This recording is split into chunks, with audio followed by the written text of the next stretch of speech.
What is up, YouTube? So we are back here. First I want to say I appreciate all the response from last week's video, or the last video, which was the leg day, where we are announcing that we are 12 weeks out from the Legion Sports Fest. So now what we want to do is keep bringing these videos to you weekly now, maybe even a couple per week. So we're going to keep them rolling. So I'm feeling absolutely amazing. Today, what we're going to do is we're going to do a back training day. So we do not have Martin today. Martin had to take a rest day, coach's orders, so it's just gonna be me, which is good though, because I really want to break this down a little bit more solo, what the back trainings look like, especially here. We're back at Revive Gym, which I prefer to do back here. I'll kind of explain why, just based off some of the equipment and what our goals are for today. But overall, it's just gonna be another, we gotta stay locked in. So every session counts right now. You can't, as always, but especially on prep where everything counts a little bit more. So we gotta stay totally locked in, make sure that we absolutely kill it today, and have a little bit of fun, share a little bit of knowledge, and everybody can grow together here today. So let's get after some back and see how we fare at the end. Let's do it. All right, so we are starting our exercise number one off as a lat pull down. So usually like to tend to start with something isolated per side, so unilateral. So we're gonna do a single arm lat pull down here. You can call this, I guess this is technically not a high row, but how I'm setting it up, I'm putting the seat all the way down. It ends up being kind of a, like I said, a pull down angle. So the goal here is to keep your elbow out in front of you. You want to keep just your lat loaded, and you continue to keep that elbow out in front of you all the way into your pocket. So the idea here is to isolate a single side at a time, tension completely on just that lat, and we want to keep it there throughout the entire exercise. So as you'll see here, I will lean into that side, load that lat that I'm working, and I will keep it in there as long as I can until failure, and it should just be burning throughout the entire set. So these are great. So like I said, you want to put isolation first, get those wings going, fill those lats up with blood, make yourself feel wide, and then we'll get into other things like pullovers and things to open everything up before we get into the rows.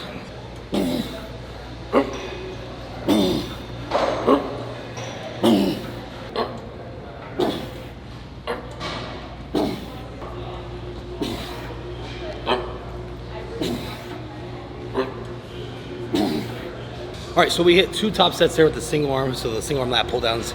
So something to touch on this real quick, everyone wanted to know like how much you should stretch. So my idea there is you let your lat stretch as far as you can without letting your shoulder go. So you see a lot of people just like completely let their shoulder out of socket, and then you lose tension on your lat. So I'm going as far as I can on the stretch with keeping the tension on the lat, and then back through it and pinning it. So 2 top sets there, same weight. These are something that's good to have a partner usually, because you can get a little bit more at the end there, but we did the best we could today. So now I want to do a bilateral set here with the same setup. So that means 2 arms. So we're going to go here. I'm just going to do one all-out set, 15 to 20 reps, because this is something that feels really good doing it both arms too. So this way we can knock out kind of 2 birds with 1 stone with this exercise. So all out here, 1 set to finish it off.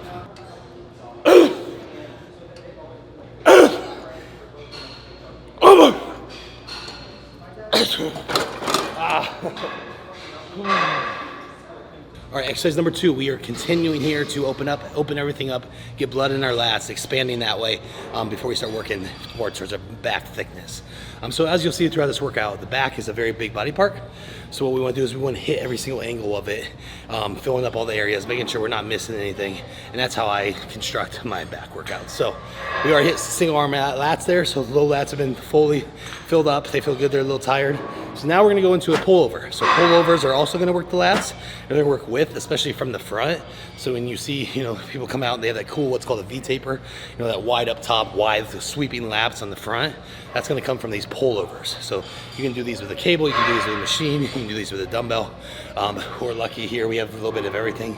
But I still prefer probably the cable the most, just because I feel like you can get the most control out of it, because you're controlling that cable movement, and it's probably the most comfortable of keeping that cable load in your lats the entire time. So another concept of this is the time under tension, so keeping that tension on the lats. So my favorite way to set this up is using this mag grip. I call it a butterfly grip from Mag. So it just perfectly aligns your elbows. So your hands are here, so that automatically opens up your elbows a little bit, and then I keep everything fixed there, right? So there's no movement here through your elbows, it's just fixed. So with this right here, your load is actually on your lat. So you think about you're going into your lat, you're controlled it back through the stretch with no movement on your arms at all, no movement through your elbow joint at all. So the longer you can stay on there, the longer you can control the weight, the longer the time under tension, the more muscle breakdown, and then you can use your recovery to rebuild the muscle. So that's the concept of these.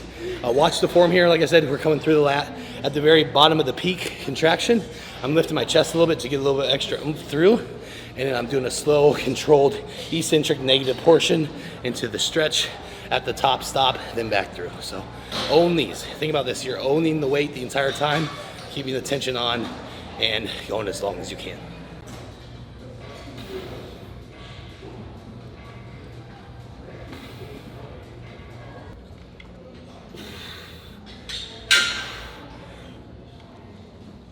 Okay, so I'm gonna throw an intensifier here on the pullovers here to finish it off. I'm just a good one to extend the set, extend the stretch on it. So I'm gonna go to failure on my top set. So for here today, 150 pounds, that's what I did last set. I got like 10 to 12 there. So again, shooting for 8 to 10 here on that. I will then lower it probably in like half, probably go to like 80. And then I'm just gonna slow it down and work on a little bit more of a stretch.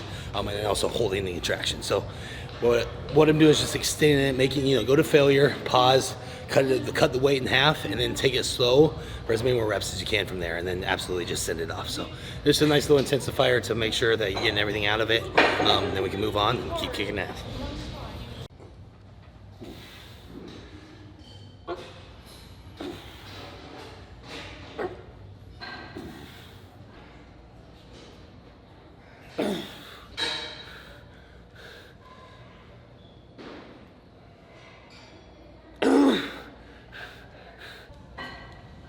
Partials.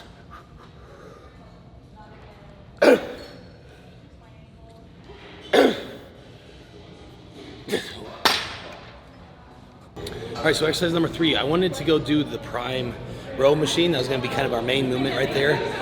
But it is taken, so we're gonna have to pivot, which is fine. So we're gonna go to something I was gonna do a little bit later. So this is gonna be just a pull down variation I'm choosing. So I'm using just the traditional, call it triangle grip, whatever you want to do. This one's gonna be focused still on lats, still a little bit low lats, and then a little bit mid back thickness. Because what I like to do here is I really like to keep it out in front, but also I'm kind of bending my head back, lifting my chest, so you get more back activation, and then coming down and pinning it down to your sternum. So a little bit below your chest, and you're holding there, squeezing through the bottom of it, and controlling it back up. So I don't want you leaning really far back. That's what a lot of people mess up with pull downs, is they're using so much, of their lower back bend to just get the weight down. What we're doing is we're setting our hips, setting our low back, and then we're just slightly lifting our chest so we can create the path of our back muscles that we want to use to pull it down and control it back up. So watch my setup here, it's gonna be huge. But once you're locked in, you just stay in there. Again, another one of a lot of time under tension, getting it to the full stretch of the lats, not letting it go too far, and then coming down and pinning it down. So see how we do this.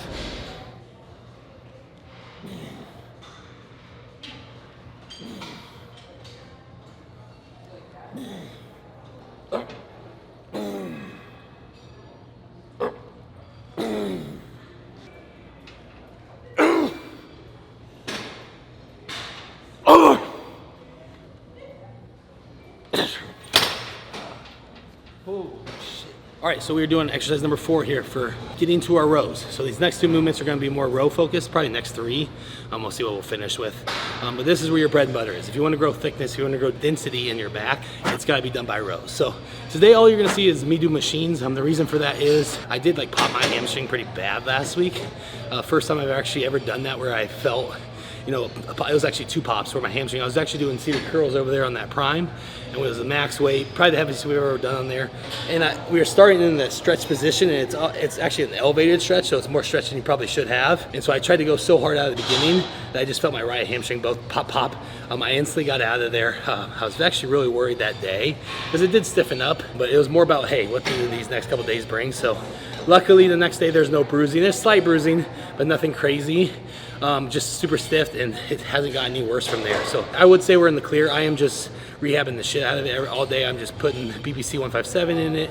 I am doing butcher balm 2 to 3 times a day on top of it, and I'm doing this new tech machine to really break it up and bring some kind of electric current in there, just to bring down inflammation in the hamstring. So that being said, long story short, I am not going to be doing any bend over row movements today. I would usually like to do some kind of bend over row rack pulls here as one of the main movements, but today it's going to have to, for this week, we're going to have to just stick with machines with my chest into the pad, usually seated, just because we gotta be smart because we have 11 weeks ahead of us and I don't want to aggravate it again. So you gotta adjust your train sometimes. That's why I don't think you guys have ever seen me really injured. I don't ever really talk about it if I am, but this is something I do need to be conscious of and not try to push through.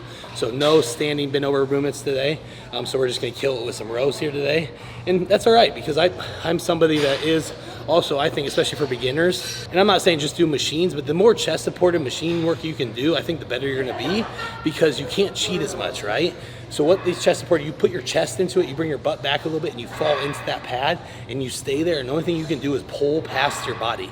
So that's the concept of the chest supported row machine, is you're pulling the weight past your body, so you're only using your back. You can't use your low back, you can't use your shoulders, you can't use your arms, it's pure back. So with that being said, try it out, try doing a lot more chest supported work in your back day, and I guarantee you'll grow some density on your back.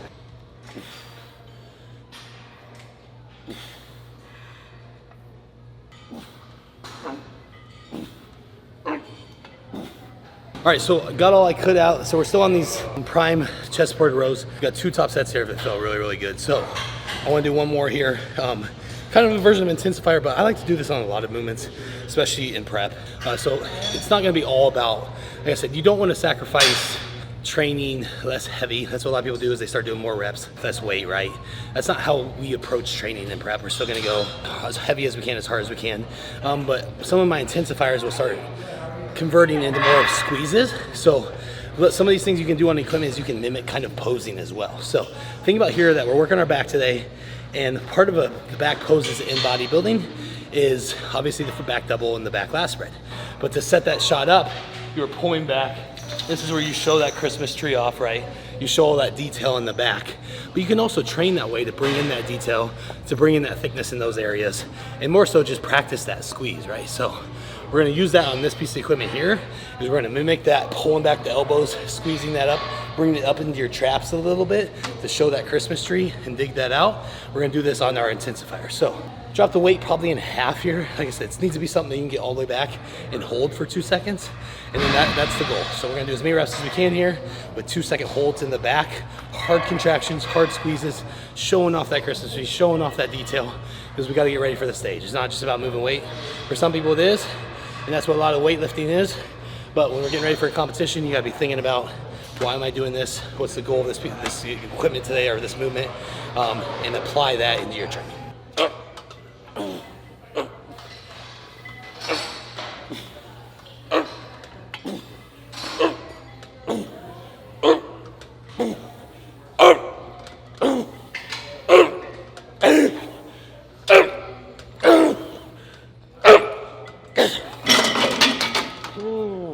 All right, exercise number 5 here. So we're gonna move over to the next row, the chest support rows that I was talking about. So this is the Magnum Row. This, if you see my videos in the past, this is one of my favorite machines, mainly because you can do 3 different angles here. For today, since we just got done with the prime row, we hit a lot of more mid-back there. On this one, I want to hit upper back. So we haven't hit anything with upper. So think about this workout. We started with the single arm isolation of the lats. So we got low lats there. We got full lats on the pullovers. We then moved into the pull down, which got us a little bit of mid back, but also lats. We then went over to the prime row that got us all mid back thickness density there. And now we're going to work on that upper back thickness density. How you do that is you need to set up the machine accordingly to hit your upper back, right? So what I'm doing here is I'm gonna lower the seat all the way down, or it might be on 2, whatever, it's really far down. That way our path of pull, so the arms that we're pulling are gonna finish high. So think about angles with your back. So if you wanna work your upper back, you're finishing high, right? Your elbows are higher, you're finishing through your traps, your upper back there. If you wanna hit mid, it's gonna be more of your mid angle. You're hitting, wrapping around a little bit more. And if you wanna hit low lats, you're finishing low, really isolating those low lats like we did earlier. So low, mid, thick, set up the machine. So you're addressing that, you're hitting those angles. And this is gonna be our upper back. Watch where my path is of my elbows, and also the squeeze and then obviously the eccentric, the time and our tension back.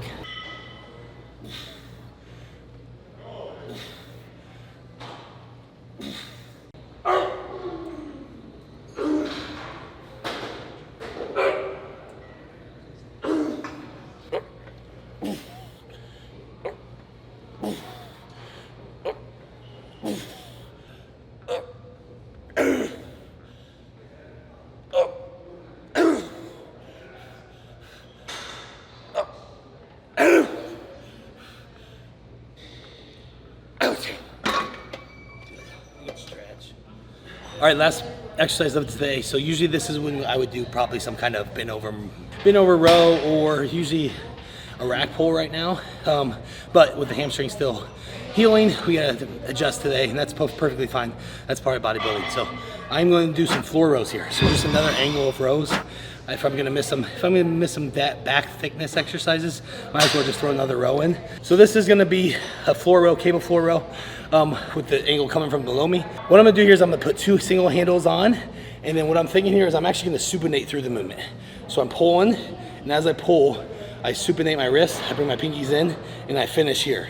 Keep the chest lifted, really get your elbows back as far as you can with that squeeze, and then control back while unsupinating, I guess pronating, right? Pronating back. But like I said, it's again, focused on the squeeze, focused on the tension back with a slow control, and just filling up the back. This is gonna work all of that mid, upper, a little bit of both, and just get a little finisher here. Really quality reps. You gotta find a happy medium weight here. Don't go too heavy that you're swinging the body, but still challenge yourself as well. And then we'll wrap up from there.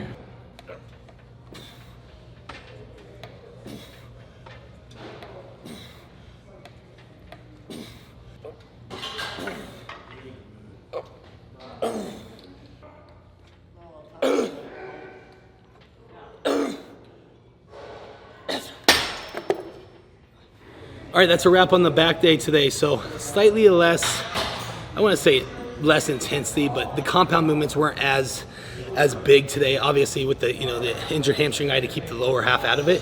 But this just also shows you, that happens a lot, Sometimes leg days are right before your back day, so you can't use your lower body anyway. So there's a lot of things you can do for back, but it's more about setting up the angles, working every part of the back from low to mid to upper, the lats, the rhomboids, the traps, everything in between. It's a very, very big body part, and there's so many options. So give you some ideas today. Main thing here is, keep in your mind here is the angles of your elbows. Where your elbows go, here the load will travel. So keep that in mind whenever you're doing your training, especially on those chest supported movements, is where you're driving the weight is going to be the muscles that you're working. So overall really good. I feel pretty decent pump, especially with lowering food lately. We're going to really start getting lean here these next couple weeks. Well, we'll see. We always keep food pretty high, but we haven't started to bring food down now, so it's happening, which I love to see, because I love prep, because I get to lower my food a little bit, and you get these prep feels. I actually feel hunger again, which is nice, and for me, I can start leaning out very, very quick. So we're already starting to see something. This is definitely gonna be the best I've ever looked. I know I probably say that every prep, but that's just how I feel. But I'm still waking up this morning I was 271, so I'm not even under 270s yet. I started at like 278 4 or 5 weeks ago, and I'm still 271. But we just lost, like I said, we probably lost about 4 or 5 pounds of just body fat already, and keeping a lot of muscle on, and we're in that good spot. So now it's ready to crank it up, burn some more, increase cardio a little bit, lower food these next few weeks, and just get after it. So you'll keep seeing me and Martin in here in Raw. We go to Denver here next month for a big guest posing. We're gonna spend a week out there just at Armbrust Pro Gym. So we'll make sure we bring some videos out of the, our home base, the Mile High Monster Gym that we originated at. So it'll be fun to train out there. But that's the only trips we have. This is kind of why I'm prepping for this show, is because for these 3 months leading up to the show, I only really had one travel, and that's to Denver. It worked out well with obviously my schedule with my wife Ivana and Millie, and then also with Martin, my training partner. So this is gonna be a beautiful end of the year, and I can't wait to show you guys the final product. But what comes before that is just day in, day out, getting this work in. I gotta go home, do some cardio tonight, get all my meals in, get my recovery done on the hamstring, and do it all over again tomorrow. So that's what we love. This is why I chose to do this, and it's gonna be another special year this year. So again, thank you guys. Again, share. Let me know what you guys think, and let's have a great freaking week. And you guys get after training, and let me know what you want to see next. Peace.